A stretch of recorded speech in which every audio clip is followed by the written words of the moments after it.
नमस्कार। आपके अपने YouTube चैनल स्टडी सरजी में मैं आप सभी का स्वागत करता हूं।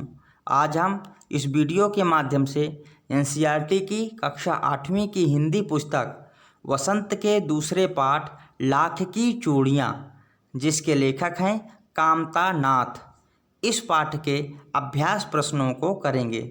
अभ्यास प्रश्न करने से पहले आप लोगों से अनुरोध है, यदि आप हमारे चैनल पर नए हैं अथवा अभी तक हमारे चैनल को सब्सक्राइब नहीं किया है तो कृपया हमारे चैनल को सब्सक्राइब करें, बेल आइकॉन भी दबाएं ताकि आने वाली वीडियो का नोटिफिकेशन आप तक पहुंचता रहे। तो आइए शुरू करते हैं लाख की चूड़ियाँ, इस पाठ के अभ्यास प्रश्न को। सबसे पहले कहानी से आगे। प्रश्न संख्या 1। बचपन में लेखक अपने मामा के गांव चाव से क्यों जाता था और बदलू को बदलू मामा न कहकर बदलू काका क्यों कहता था? तो इसका उत्तर हम लिखेंगे, लेखक के मामा के गांव में लाख की चूड़ियां बनाने वाला कारीगर बदलू रहा करता था।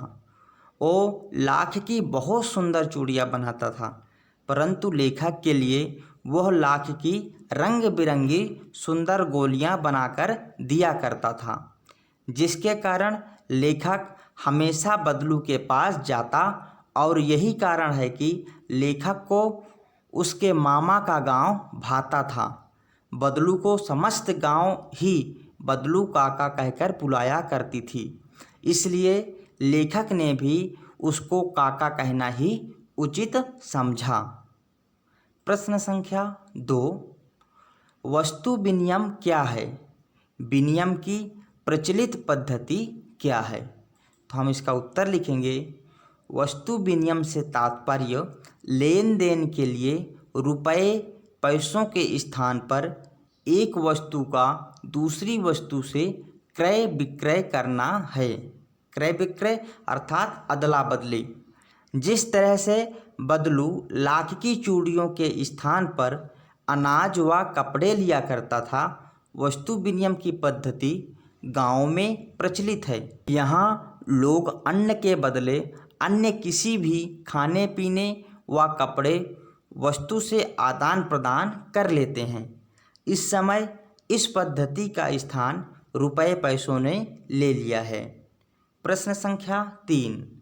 प्रश्न संख्या 3 में कहा गया है, मशीनी युग ने कितने हाथ काट दिए हैं?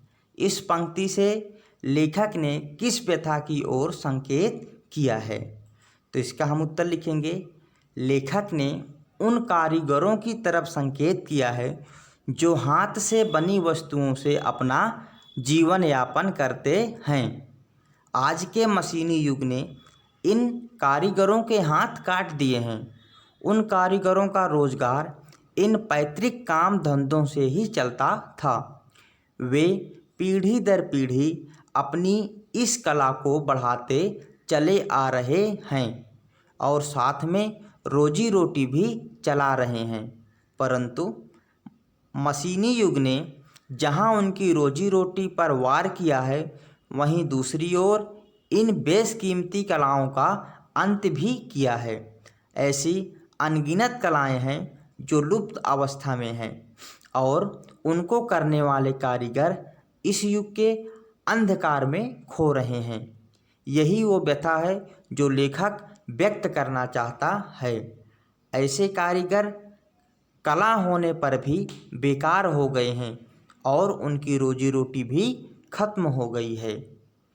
आइए प्रश्न संख्या 4 करते हैं। प्रश्न संख्या 4। बदलू के मन में ऐसी कौन सी व्यथा थी जो लेखक से छिपी ना रह सकी? तो हम इसका उत्तर लिखेंगे, लेखक के अनुसार बदलू उसके मामा के गांव में लाख की चूड़ियों का सर्वश्रेष्ठ कारीगर था। उसके गांव के अलावा बाहर गांव में भी उसकी लाख की चूड़ियां बहुत प्रचलित थी। विवाह में भी उसकी चूड़ियां प्रचलित थी, परंतु जैसे जैसे कांच की चूड़ियों का प्रचलन बढ़ने लगा, उसकी लाख की चूड़ियों का मूल्य घटना प्रारंभ हो गया। नतीजन एक दिन इन लाख की चूड़ियों का स्थान कांच की चूड़ियों ने ले लिया और बदलू की लाख की चूड़ियों का व्यवसाय अंत हो गया। अब कोई भी उसकी चूड़ियाँ नहीं पहनता था। सबको कांच की चूड़ियाँ भाने लगी थी। उसके व्यवसाय की यह दुर्दशा बदलू को अंदर ही अंदर कचोटती थी, परंतु अपनी इस वेदना को वह किसी को प्रकट नहीं करता था। लेखक उसके हृदय की इस वेदना को भली भांति समझता था, क्योंकि लेखक ने अपने बचपन का एक लंबा वक्त बदलू के साथ बिताया था। इस कारण उसके लिए बदलू की मन की दशा को समझना बहुत आसान था। तो आइए अब हम करेंगे प्रश्न संख्या 5। प्रश्न संख्या 5, मशीनी युग से बदलू के जीवन में क्या बदलाव आया? तो हम इसके उत्तर में लिखेंगे, मशीनी युग के कारण बदलू का सारा व्यवसाय चौपट हो गया। उसने इस लाख की चूड़ियों के अलावा कभी और कुछ सीखा ही नहीं था, जिसके कारण वह बेरोजगार हो गया। अब वह कमज़ोर व बीमार हो गया था। उसकी बेबसी लेखक को उसके चेहरे पर दिखाई देने लगी थी, जिससे उसे एक बूढ़ा व बीमार व्यक्ति बना दिया था। अब हम करेंगे भाषा की बात। भाषा की बात में बदलू कहानी में दृष्टि से पात्र है और भाषा की बात व्याकरण की दृष्टि में संज्ञा है। किसी भी व्यक्ति, स्थान, वस्तु, विचार अथवा भाव को संज्ञा कहते हैं। संज्ञा को 3 भेदों में बांटा गया है। व्यक्तिवाचक संज्ञा जैसे शहर, गांव, पतली, मोटी, गोल, चिकना इत्यादि।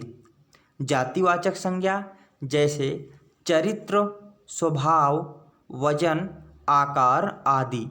द्वारा जानी जाने वाली संज्ञा भाववाचक संज्ञा जैसे सुंदरता, नाजुक, प्रसन्नता इत्यादि, जिसमें कोई व्यक्ति नहीं है और न आकार, वजन, परंतु उसका अनुभव होता है। पाठ में तीनों प्रकार की संज्ञाएं चुनकर लिखिए। तो आइए हर संज्ञा के कुछ एग्जाम्पल अपने पाठ से देखते हैं। सबसे पहले व्यक्तिवाचक संज्ञा। इसके लिए हम कुछ उदाहरण लिखेंगे। जमींदार, मामा, बदलू। जातिवाचक संज्ञा में स्त्रियां, चारपाई, बेटी, बच्चे, चूड़ियाँ। भाववाचक संज्ञा के उदाहरण में बीमार, बेरोजगार, प्रसन्नता, व्यक्तित्व, शांति और पढ़ाई। तो आइए आगे हम संज्ञा के बारे में कुछ और बातें जानते हैं। संज्ञा की परिभाषा: किसी भी व्यक्ति, वस्तु, जाति, भाव या स्थान के नाम को संज्ञा कहते हैं। उदाहरण के लिए जैसे मनुष्य, ये जातिवाचक संज्ञा है। अमेरिका, भारत, यह स्थानवाचक संज्ञा है। बचपन, मिठास, ये भाववाचक संज्ञा है। किताब, टेबल, ये वस्तु हैं। इन सब के नाम को संज्ञा कहते हैं। संज्ञा के भेद: वस्तुतः में संज्ञा के 3 भेद होते हैं, लेकिन कहीं कहीं संज्ञा के 5 भेद भी प्राप्त होते हैं। व्यक्तिवाचक संज्ञा, भाववाचक संज्ञा और जातिवाचक संज्ञा। ये संज्ञा के 3 भेद हैं, लेकिन जातिवाचक के 2 भेद हैं। वो हैं द्रव्यवाचक संज्ञा और समूहवाचक संज्ञा।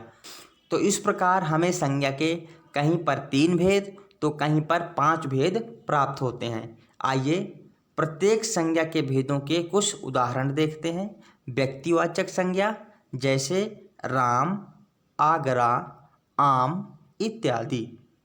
भाववाचक संज्ञा मिठास, बचपन, बुढ़ापा आदि। जातिवाचक संज्ञा जैसे बच्चे, जानवर, पक्षी आदि। द्रव्यवाचक संज्ञा जैसे सोना, तेल, दाल आदि।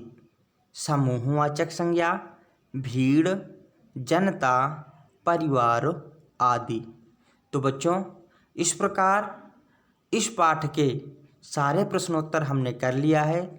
आशा करता हूँ प्रत्येक प्रश्नों के उत्तर आपको समझ में आए होंगे। आप इसी तरह हमारे चैनल के साथ बने रहिए। यदि आपने अभी तक हमारे चैनल को सब्सक्राइब नहीं किया है तो कृपया हमारे चैनल को सब्सक्राइब करना ना भूलें। वीडियो देखने के लिए बहुत बहुत धन्यवाद।